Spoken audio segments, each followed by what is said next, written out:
Welcome back. Every day for the past 3+ years, we talk about the fire hose of news that keeps pouring out of this Trump White House. And nearly every day in our morning meeting, we'll say, my God, I've never seen this before. This has got to be rock bottom.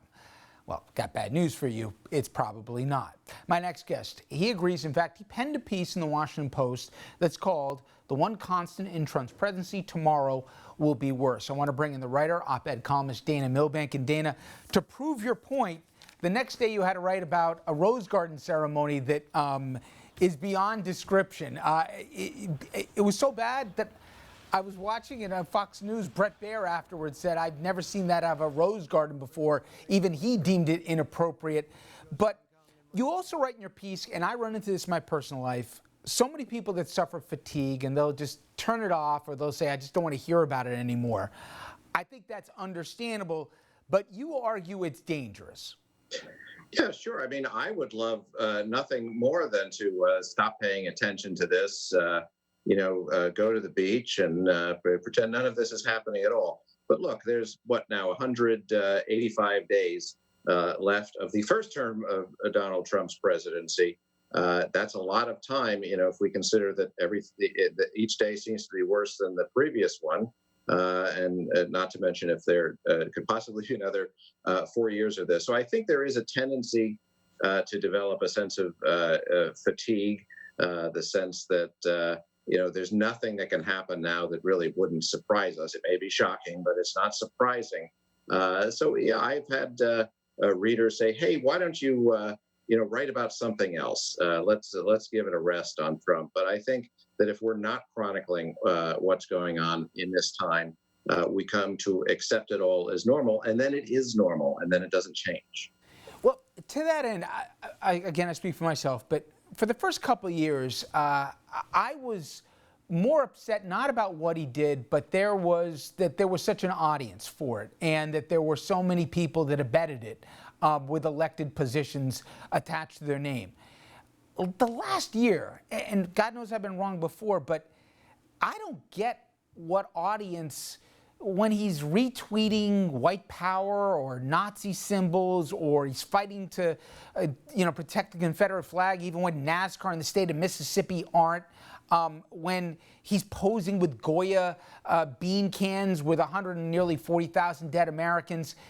It just seems to me somebody that's reaching for something that's not there. There's not a broad enough audience, even as bad as things are, for what he's selling. Do you get a sense he's grasping for straws more than he was even a year ago?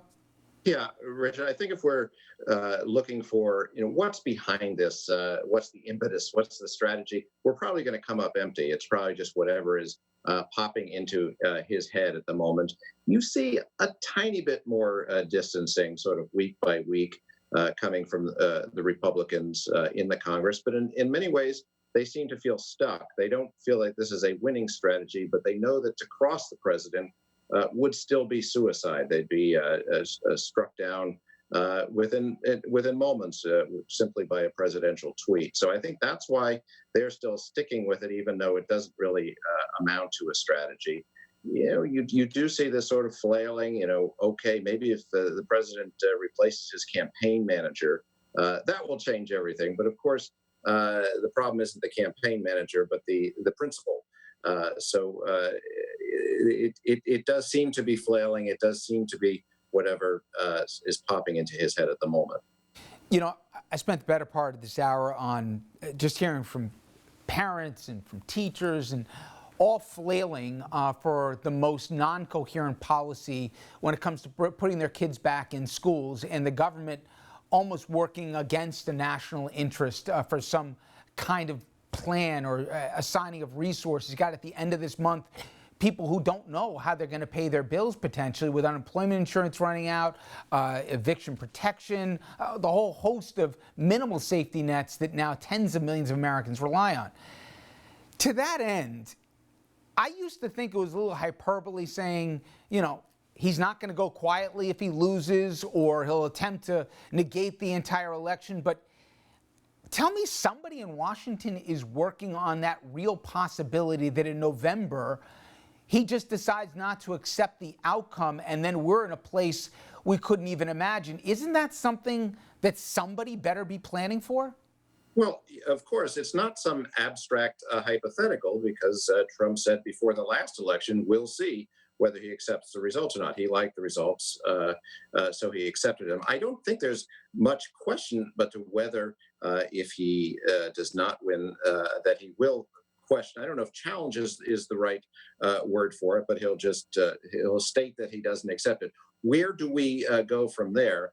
As I've written, if it's a resounding defeat, then it's not really going to matter whether he says he feels that it was stolen from him in some way. But if it's a reasonably close election, what happens? It's one of those things we've never been down this sort of a path before. It's always been taken for granted that the president, the candidates for a presidential election, will accept the outcome. So it's not exactly clear to me where that planning would go. Certainly, Democrats are talking about it. Are they talking about it in the Pentagon if a president loses a race and decides not to run? I suspect they're not at this point, but it's not an outrageous possibility. And finally, I bring it full circle. I mentioned the fire hose of news, and one story that has stuck with me. And I just imagine if you're a parent who lost a loved one in Afghanistan, and then you hear the story that in the presidential daily briefing was a mention that the Russians may have funded the Taliban to target and successfully kill American soldiers, and I haven't heard a syllable from the White House saying they're either looking into it or that they've condemned the Russians or that there'll be some form of recourse. Is, in today's day and age, with all the hugely significant headlines, is that being thoroughly investigated? Are we going to find out the answer for that kind of a story, or does it disappear into the ether with the other scandals du jour? Well, doesn't it already feel like that was like years ago? And in fact, it was a couple of weeks ago when that was the biggest moment. And that is what I'm getting at, in the sense that tomorrow something else comes and knocks that off the front page, knocks that out of consideration. Yes, the Democrats in the House are looking into it. When will they get the answer? Well, consider that it's already gone to the Supreme Court and the president still hasn't released his taxes. So yes, we will get to the bottom of that undoubtedly. Very certainly not before the election, and possibly not before the election of the president after that. Oh, my God. Anyway, Dana, and again, I thought the companion pieces, and I didn't think you ever would have thought you had to intend to write the next day the 2.0 version of I Can't Believe What I Just Saw, but I got it after that bizarro press conference or Rose Garden ceremony. But regardless, Dana, always, I appreciate a few minutes. Sure thing. Thanks, Richard. All right, everyone, we take a quick commercial break. When we come back, we'll wrap things up.